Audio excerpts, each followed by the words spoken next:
Welcome to G Fun Facts Online. Today, we're delving into the story of a people nestled in the mountainous heart of the Middle East, a community bound by a secret faith, a belief in reincarnation, and a thousand-year history of resilience. They call themselves the Muwahhidun, or the Unitarians, but the world knows them as the Druze.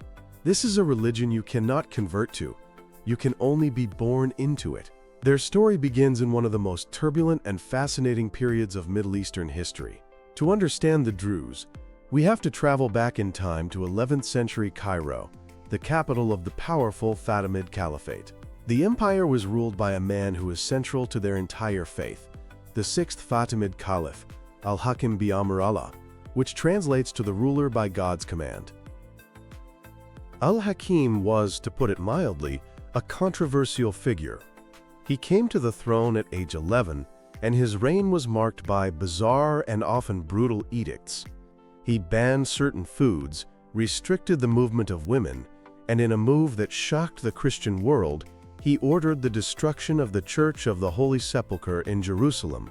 Yet he was also a patron of knowledge, completing a grand mosque in Cairo and founding the Dar al-Hikmah, or House of Wisdom, a major center for learning. It was in this environment of political intrigue and intellectual ferment that a new religious movement began to form around him. In the year 1017, a group of missionaries, led by a Persian man named Hamza ibn Ali, began to preach a radical new doctrine.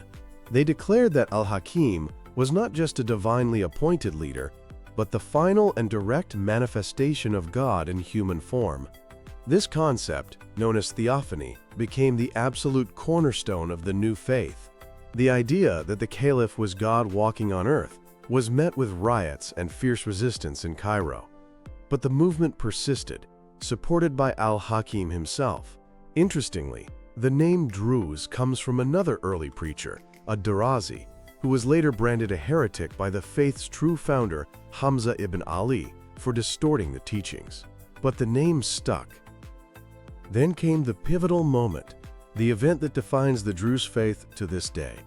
On the night of February 13, 1021, Al-Hakim rode his donkey out into the Mokattam Hills outside Cairo for one of his customary nighttime journeys, and he simply vanished. All that was ever found were his donkey and his blood-stained clothes. His disappearance remains an unsolved mystery. Was he assassinated by his political enemies, perhaps even his own sister? Or did he simply walk away from the world? For his followers, Al-Hakim did not die. They believe he entered a state of occultation, or being hidden from the world. They believe he is testing their faith, and will one day return to bring about a golden age of justice. After his disappearance, the new faith was brutally persecuted in Egypt and wiped out. But it had already taken root in the remote mountains of Syria and Lebanon. It was there that one of Hamza's disciples, Baha al-Din, took leadership of the scattered communities. And in 1043, he made a decision that would shape their identity forever. He declared the closing of the gate. From that moment on, the faith would accept no new converts. To be Druze, you had to be born Druze. So what are the core beliefs of this esoteric faith? The central tenet is Tawhid, the absolute indivisible oneness of God. They believe God is so transcendent as to be beyond all attributes or human comprehension. Because of this profound focus on God's unity, the Druze reject most formal religious rituals. They do not follow the 5 pillars of Islam. There are no 5 daily prayers, no fasting during Ramadan, no pilgrimage to Mecca. For them, true faith is an inner state, not an external practice.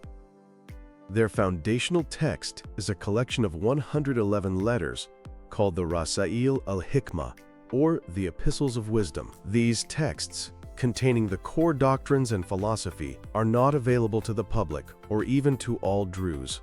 They are reserved for a spiritual elite. This secrecy is a defining feature of the faith.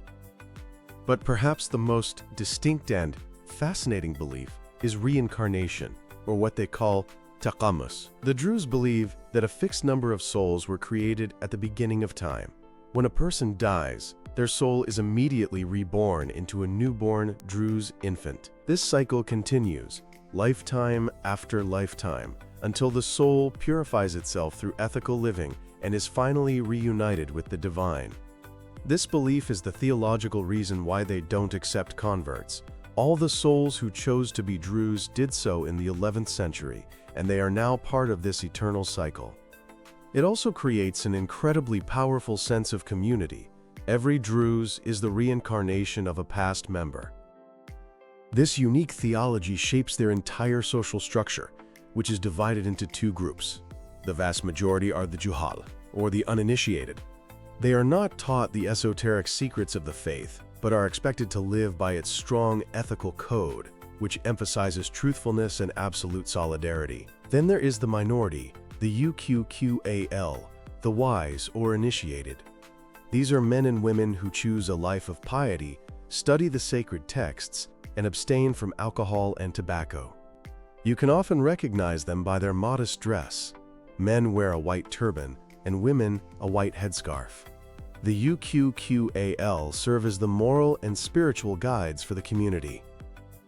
This entire system is held together by the principle of Hifz al-Ikhwan, the safeguarding of the brethren. It dictates that Druze must always aid and protect one another, a value that has been essential for their survival. Family is the central institution, and the community is strictly endogamous. Marriage outside the faith is forbidden. And historically, Druze women have enjoyed a relatively high status compared to others in the region. The faith grants them religious equality, allowing them to become Uqqal, and they have their own personal status laws for marriage and divorce distinct from Islamic Sharia law. Their identity is also captured in a powerful symbol, the five-colored star.